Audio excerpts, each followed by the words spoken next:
Muito boa noite, meu irmão, minha irmã, seja muito bem-vindo a mais uma aula de Escola Dominical da Igreja Presbiteriana de Niterói.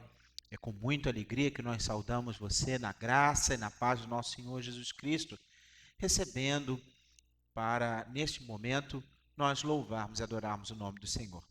Temos sempre separado esse momento inicial do nosso estudo para nos voltar para Deus em adoração, em louvor, com o nosso coração cheio de alegria, porque Ele tem cuidado de nós. Assim, eu quero convidar você a cantar junto comigo este hino, o hino de número 164 do Inário Novo Cântico, invocando o nome de Jesus, esse nome doce, precioso, amável aos ouvidos, mas também nome poderoso para salvar. Louvemos, adoremos o nome do nosso Redentor.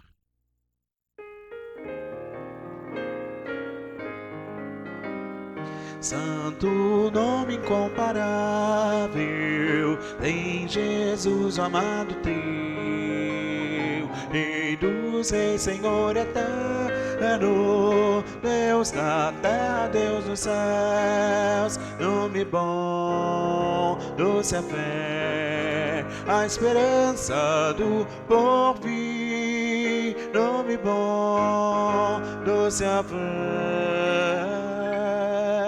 a esperança do porvir. Leva tu contigo o nome de Jesus, o Salvador. Este nome dá conforto, hoje e sempre onde for. Nome bom, doce a fé, a esperança do porvir. Nome bom, doce a fé, a esperança do porvir.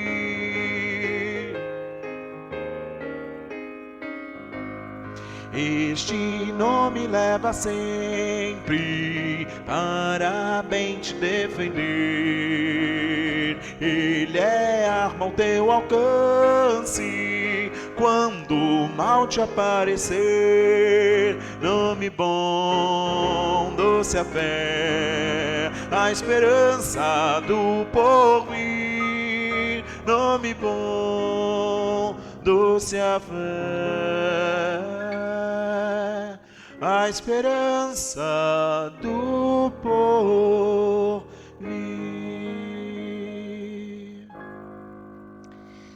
Santo e eterno Deus, nos prostramos diante do Senhor, reconhecendo que somente o Senhor é digno de louvor e adoração. E agora, quando abrimos a Tua palavra, te imploramos por sabedoria e discernimento, iluminação dada do alto, para que entendamos o Teu querer, o Teu desejo aos nossos corações, a verdade que deve ser crida, compreendida e vivida para a glória de Teu nome, em nome de Jesus. Amém.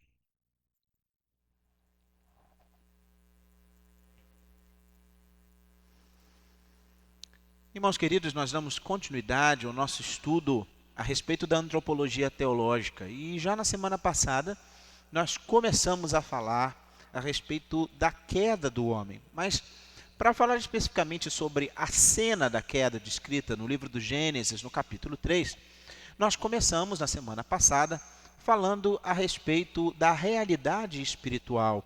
É a realidade invisível. O mundo material e o mundo espiritual existem. Falamos a respeito dos anjos bons e dos anjos maus. É muito importante nós entendermos a realidade do mal no mundo em que nós vivemos, tanto no que se refere ao mundo material quanto ao mundo espiritual, porque o mal existe. No entanto, nós precisamos compreender que não existe uma luta entre o bem e o mal como se fosse uma luta de iguais, como se o mal tivesse algum poder em si mesmo. O mal está debaixo da soberania de Deus, está debaixo do poder e mesmo está abaixo da bondade de Deus. Nós precisamos então entender o porquê da existência do mal e qual deve ser a nossa atitude diante dele. Assim, na aula de hoje nós vamos tratar um pouquinho a respeito desse enigma, desse assunto tão difícil e misterioso, que é a respeito da existência do mal. Para tanto, eu convido você a abrir a Sagrada Escritura na primeira epístola do apóstolo Pedro, no capítulo 5, do verso 8 ao verso 11, e esse texto vai nos introduzir a este assunto. E assim nos diz a Sagrada Escritura, na primeira epístola de Pedro, capítulo 5, do verso 8 ao verso 11. Rogo, pois, aos... Verso 8, perdão, eu comecei do verso 1. Capítulo 5 de 1 Pedro, a partir do verso 8. Diz assim: sede sóbrios e vigilantes, o diabo, vosso adversário, anda em derredor como leão que ruge, procurando alguém para devorar. Resisti-lhe firmes na fé, certos de que sofrimentos iguais aos vossos estão se cumprindo na vossa irmandade espalhada pelo mundo. Ora, o Deus de toda a graça, que em Cristo vos chamou à sua eterna glória, depois de terdes sofrido por um pouco, Ele mesmo vos há de aperfeiçoar, firmar, fortificar e fundamentar. A Ele seja o domínio pelos séculos dos séculos. Amém. No nosso estudo de hoje, nós vamos compreender a verdade de que Deus não é o autor do mal, mas Ele permitiu que o mal acontecesse com o objetivo de cumprir os seus propósitos no mundo, até o momento em que Ele há de exterminar o mal. No texto que acabamos de ler, o apóstolo Pedro vai destacar a nossa atitude diante dos ataques de Satanás. O diabo é como um leão que ruge, que anda ao derredor, sempre procurando alguém para devorar, para destruir, para matar. Por isso, qualquer descuido pode ser fatal. E assim o apóstolo Pedro, ele nos chama a atenção para a necessidade de estarmos prontos para o combate. A necessidade de que os cristãos precisam não somente saber da existência desse adversário, bem como se santificar, adorando o Senhor e se fortalecendo.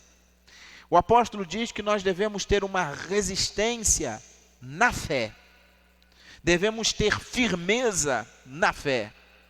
Se o objetivo do diabo é nos fazer abandonar a fé, desistir da fé, nós vencemos quando permanecermos firmes na fé. O apóstolo vai dizer que os cristãos do mundo, todos, de uma forma ou de outra, precisam passar por essa experiência. Mas há uma garantia: Deus vai completar a sua obra em cada um dos seus eleitos. E mesmo as nossas lutas e dificuldades, mesmo os ataques de Satanás, fazem parte dessa história de vitória. E assim nos vem a pergunta, uma pergunta básica, uma pergunta fundamental que nos leva a refletir: por que Deus permitiu, por que Deus permite a existência do diabo? Nós não podemos ter dúvida quanto a uma coisa: é certo que Deus poderia ter impedido a queda dos anjos. Ele poderia ter exterminado todos os anjos para que não houvesse nenhuma ruptura, nenhuma dificuldade, nenhum mal causado ao ser humano ao longo das eras. Mas de fato, a maldade existe, e esse personagem que encarna o mal e os seus anjos existem. Mas o mal em si, de onde ele vem? Falar sobre a origem do mal é entrar num dos caminhos mais obscuros e menos trilhados nos estudos teológicos. São poucos aqueles que se debruçam sobre esse assunto, porque há várias armadilhas, há várias dificuldades, não é um assunto fácil e nós não temos um vasto material que nos permita responder a pergunta sobre a origem do mal de uma forma simples. Qualquer professor de teologia, ou mesmo qualquer professor de escola dominical, não gosta de abordar essa pergunta desprevenido. E essa pergunta mal respondida, quem criou o mal, qual a origem do mal.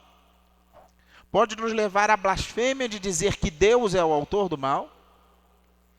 E ainda a heresia do dualismo, tentando dizer que o mal seria eterno e independente de Deus.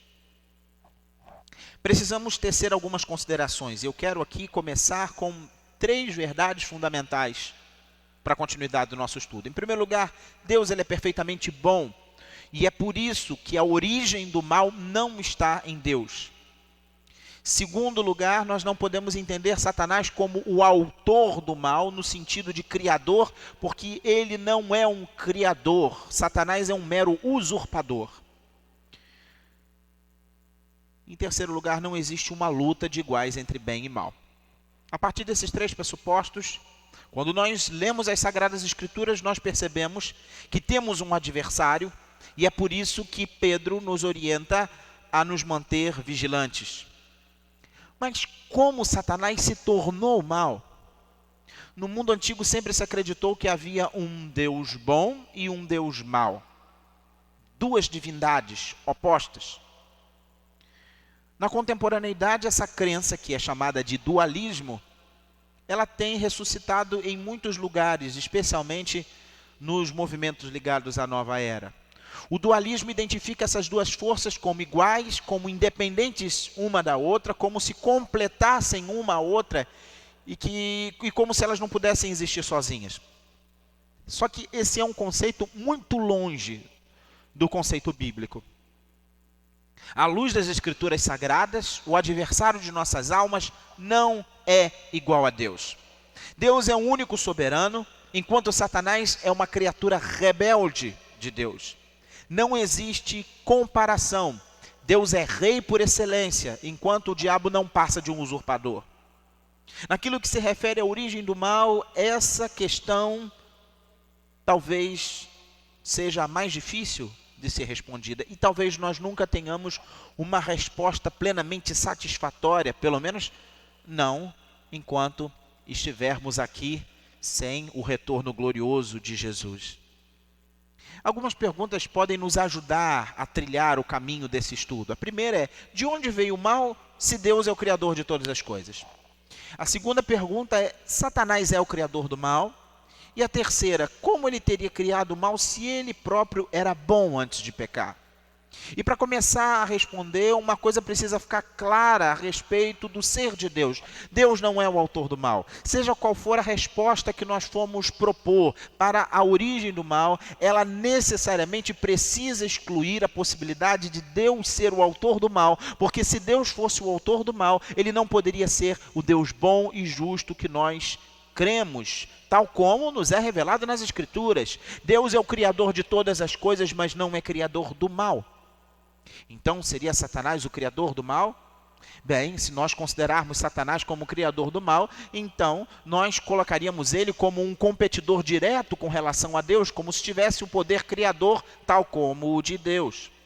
A verdade é que, se paramos para pensar, o mal não foi necessariamente criado. O que a gente quer dizer com isso? O mal não foi criado do nada, como se algo não existisse, como a terra que não existia, e no primeiro dia Deus criou os céus e a terra, e a partir do nada, ele veio existir. O mal é o que poderíamos chamar de originação. Se originou de coisas que já existiam. E aí nós temos que considerar o livre-arbítrio, ou seja, a capacidade de escolha, a personalidade, no sentido de um ser pessoal, dotado de capacidade mental e espiritual, e o poder, que é a capacidade de fazer e realizar. Assim, o livre-arbítrio, a personalidade e o poder de Satanás permitiram que ele originasse o mal. Deus dotou Satanás com essas qualidades, livre-arbítrio, personalidade e poder, E foi Satanás quem usou essas características, essas qualidades, para dar origem ao mal. Só até aqui nós conseguimos chegar. É o limite. Não podemos entender que o pecado tenha propriamente uma origem no sentido de criação, mas ele tem um início. Alguns apelam para a expressão de Isaías capítulo 45, versículo 7, em que nós lemos o seguinte: eu formo a luz e crio as trevas, faço paz e crio o mal. Eu, o Senhor, Yahvé, faço todas essas coisas. E aí aqueles que argumentam, não, mas está lá na Bíblia, Isaías 45, 7 vai dizer que Deus é o autor do mal. Texto sem contexto é pretexto, e a interpretação do texto sem entender o contexto faz com que se leve a essa compreensão equivocada. Porque o contexto da passagem vai sugerir que o mal não se refere ao mal último, ao mal no sentido de maldade, ao mal metafísico, mas se refere a um mal específico, ou seja, uma situação ruim que está descrita no próprio texto. Eu formo a luz e crio as trevas, faço a paz e crio o mal. Mal aqui está no sentido de contrário da paz, está no sentido de guerra, está no sentido de conflito.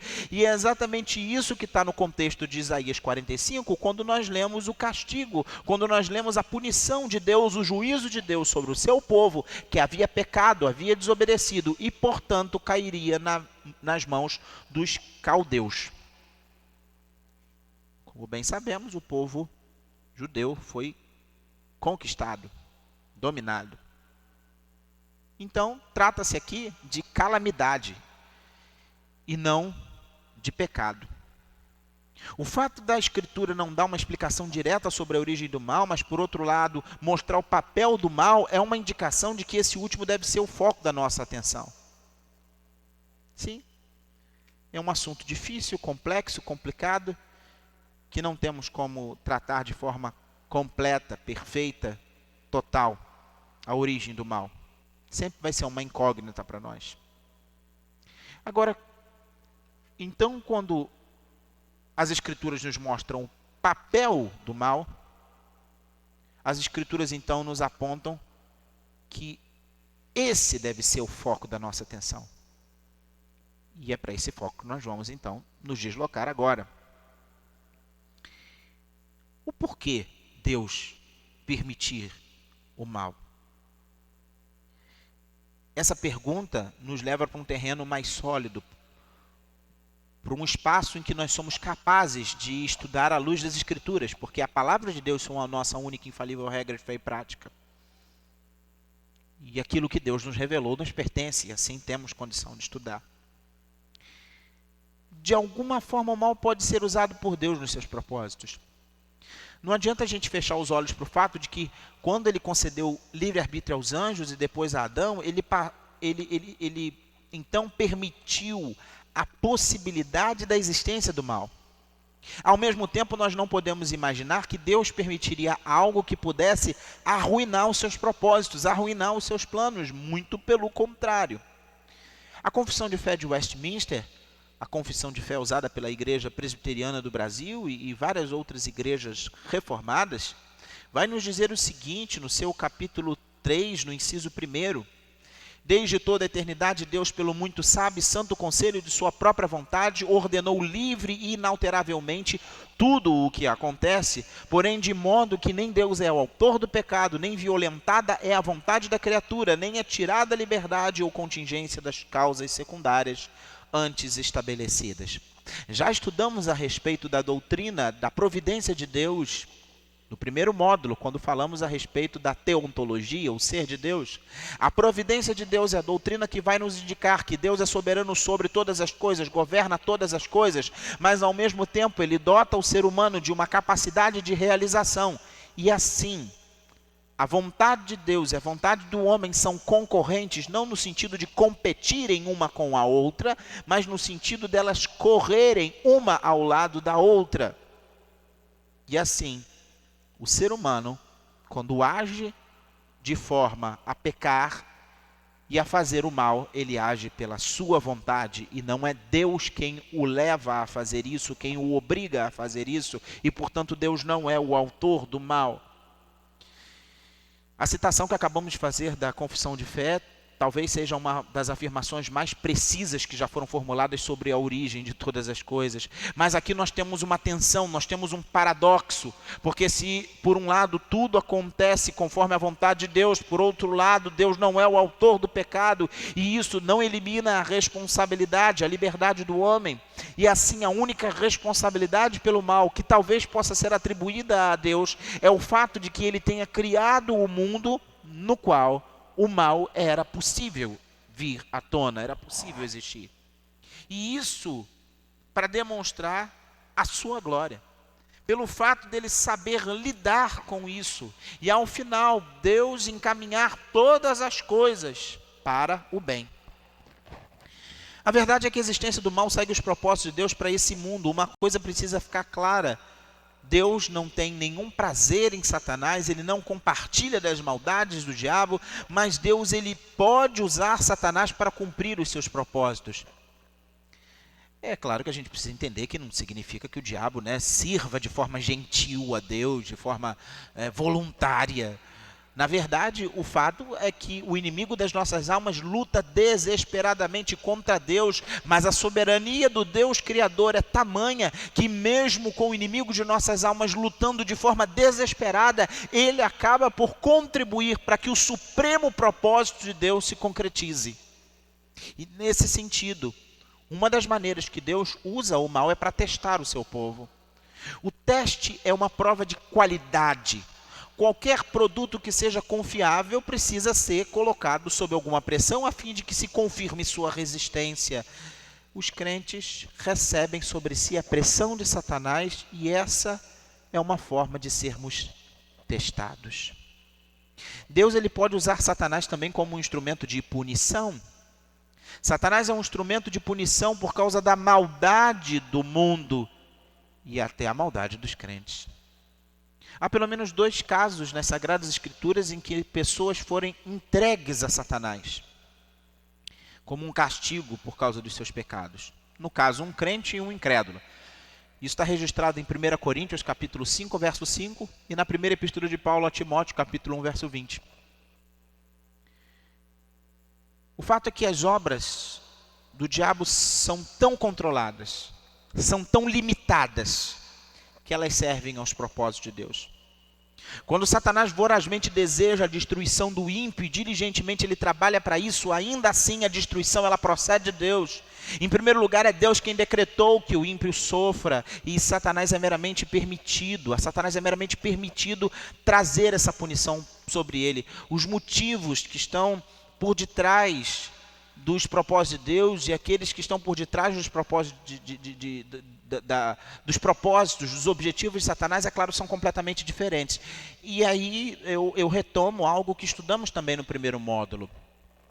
Deus a ninguém tenta, porque a tentação tem o objetivo de fazer cair, tem o objetivo de fazer destruir, enquanto a provação é diferente. Quando somos provados, nós somos provados para sermos testados, no sentido de confirmar a nossa fé. O diabo quer destruir, Deus quer exaltar. E isso mostra o quanto Deus é incomparável. Porque ele usa a maldade do inimigo de nossas almas para o bem do seu próprio povo e para cumprimento do seu próprio propósito.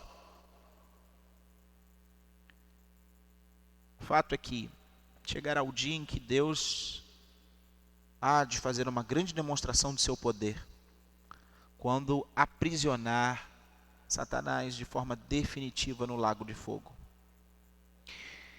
Mas Deus continua e tem feito demonstrações do seu poder sobre o diabo ainda hoje. Porque Deus, pela sua infinita misericórdia, Ele tem resgatado, vai resgatar, vai continuar resgatando as vítimas do império das trevas e vai continuar trazendo a salvo os eleitos para o reino celestial. Deus, ao permitir que o mal surgisse, também criou a oportunidade de Ele expressar ainda mais a sua graça e a sua misericórdia, e esse caráter gracioso e misericordioso de Deus jamais teria sido demonstrado se o mal não tivesse surgido. O fato também é que o mal não é eterno. O mal ele não faz parte da essência das coisas que existem. O mal é um parasita, o mal é um impostor, e a certeza da existência do mal é a garantia da sua destruição. O fato de que Deus vai vencer o mal torna a existência do mal razoável. Deus permitiu o mal para que o poder dele fosse não para que o poder dele fosse testado, não para que ele fosse de alguma forma testado. Deus não é testado. Deus de forma alguma pode ser combatido de forma a perder. Como já falamos, não existe uma equiparação do poder do mal com o poder de Deus. Mas o fato é que chegará o dia em que Deus vai eliminar o mal e o mal nunca mais vai reaparecer. O mundo que nos espera, o mundo redimido por Cristo, é um mundo no qual o mal não tem lugar. Aqueles que tentam explicar a existência do mal baseado no livre-arbítrio acabam não tendo resposta para a questão seguinte: o homem vai poder pecar novamente? Se o livre-arbítrio de fato fizesse parte da constituição humana, sendo essencial para que o homem fosse homem, então não haveria garantias de salvação nem nessa vida nem na outra. Porque nessa vida, a qualquer momento, nós poderíamos perder a salvação. Por um ato deliberado da nossa vontade. E mesmo no futuro, embora não tenhamos mais motivos para pecar, sempre haveria a possibilidade de pecar se o livre-arbítrio continuasse existindo como algo essencial à natureza humana.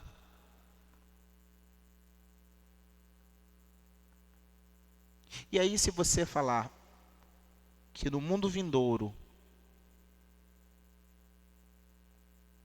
o homem não vai ter mais o livre-arbítrio, nos voltamos para esse mundo e perguntamos: então por que deveríamos ter livre-arbítrio hoje?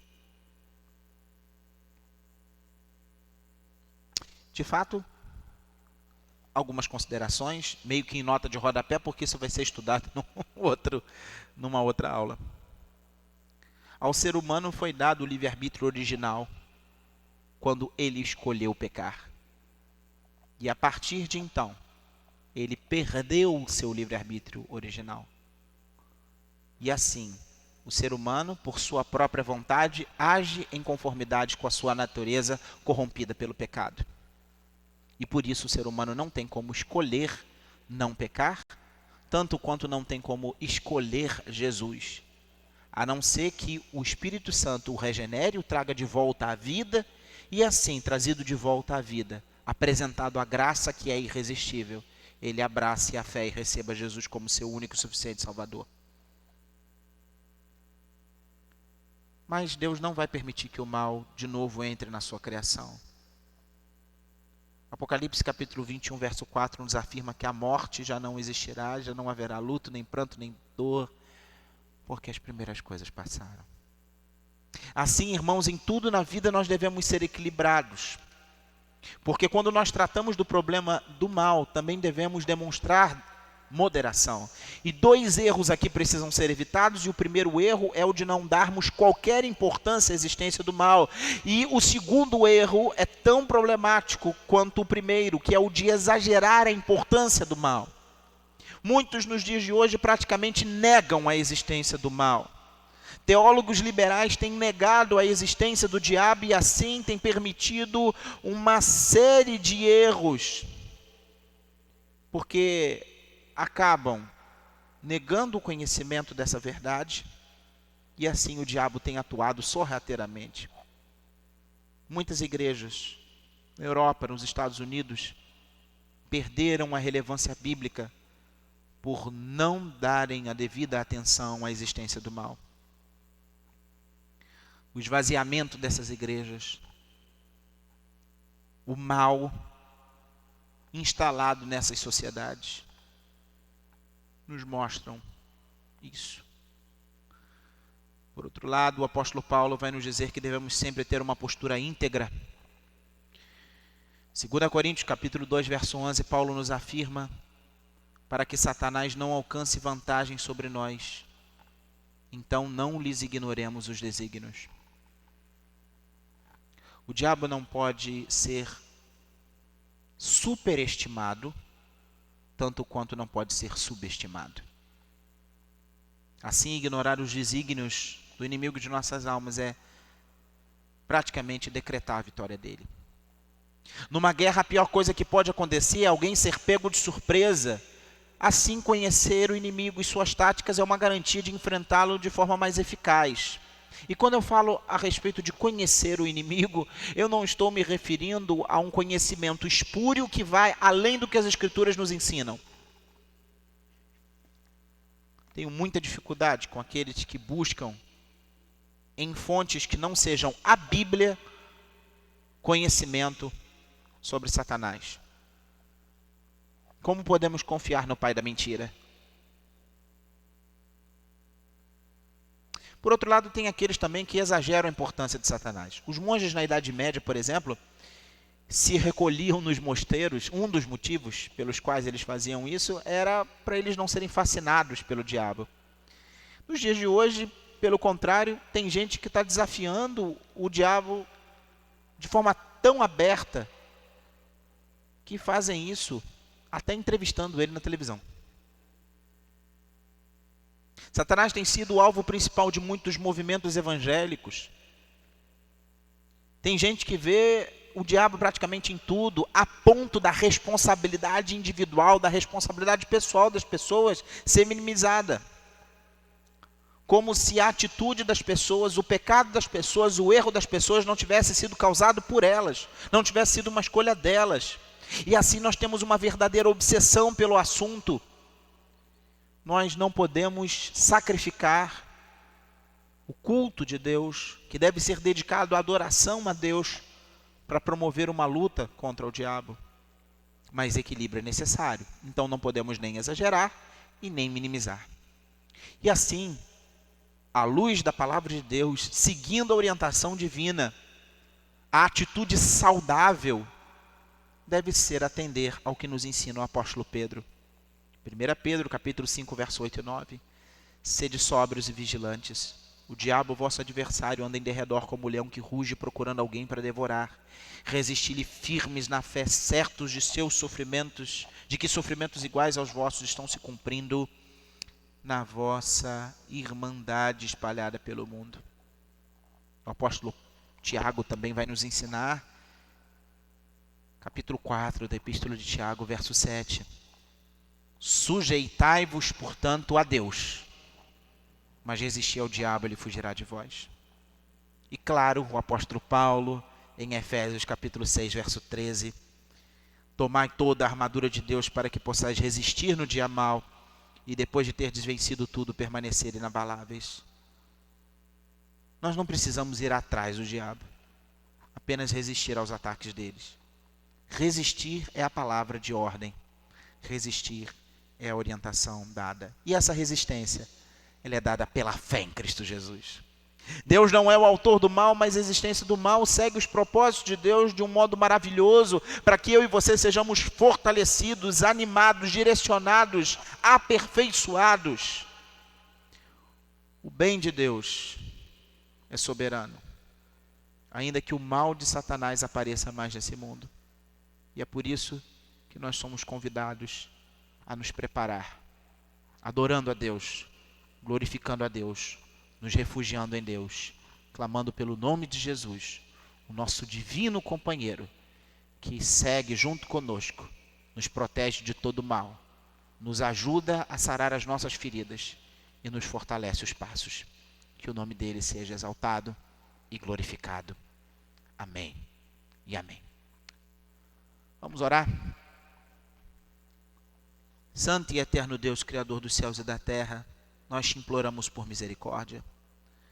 Nós te imploramos para que o Senhor olhe para nós como filhos que precisam da tua proteção, do teu cuidado, do teu direcionamento. Pai, por isso, em nome de Jesus, nós queremos te implorar pela força, pelo poder, pela ousadia do teu Santo Espírito. Te imploramos por santificação, para que nós nos fortaleçamos na tua palavra, para que em nome de Jesus nós sejamos capazes de resistir ao mal, fugir do pecado, renunciar ao pecado e agradar cada vez mais ao Senhor. Perdoa as nossas faltas e nos ajuda. E que o teu nome seja glorificado. E que no dia da adversidade nós sejamos vitoriosos no Senhor. Oramos agradecidos em nome de Jesus. Amém.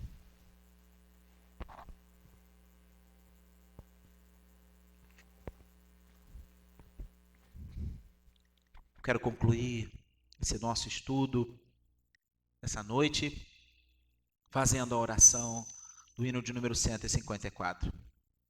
Porque por mais que o mal exista no mundo, o nosso foco está em Cristo, os nossos olhos firmados em Cristo.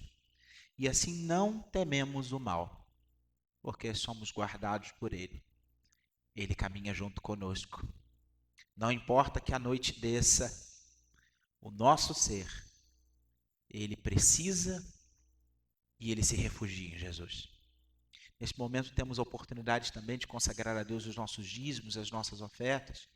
Irmãos queridos, a Igreja Presbiteriana de Niterói continua com o seu ministério. E seguiremos a nossa caminhada, certos de que o Senhor nos providencia tudo o que é necessário. Você que nos visita, não se sinta constrangido. Isso é um dever e privilégio dos membros da igreja. Que juntos, eu e você agora, à luz da palavra de Deus, cantando esse hino, possamos nos consagrar e nos refugiar em Jesus, o nosso Redentor.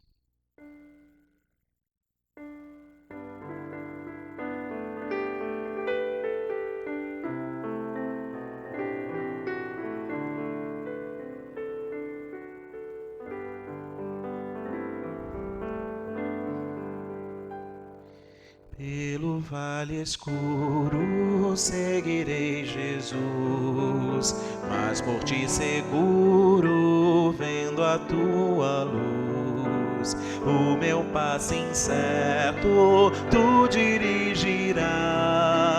Ao sentir-te perto, nunca perco a paz. Breve a noite desce, noite de Emaús, e o meu ser carece de te ver, Jesus. Companheiro, amigo, que ao meu lado vens. Sim, estás comigo, sempre me sustens.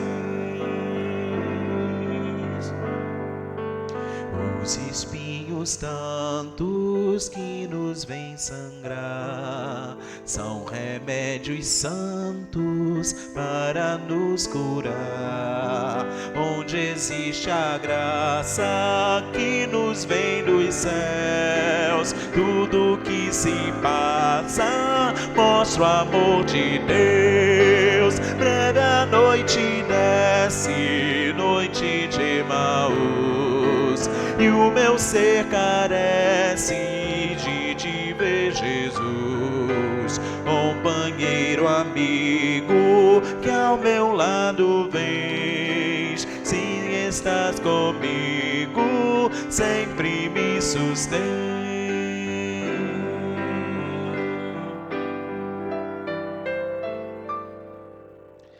Não há dor que seja sem divino fim. Faze, ó Deus, que a igreja compreenda assim, e apesar das trevas possa ver, Senhor, que tu mesmo a levas com imenso amor. Breve a noite desce, noite de Emaús, e o meu ser carece de te ver, Jesus. Companheiro, amigo, que ao meu lado vens. Sim, estás comigo, sempre me sustém.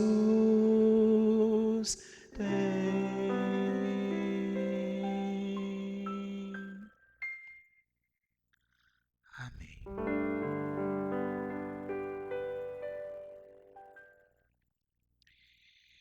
Chegamos ao final de mais um dos nossos estudos e assim, querido, eu convido você na próxima quarta-feira, presencialmente online, estar em oração no nosso culto de oração.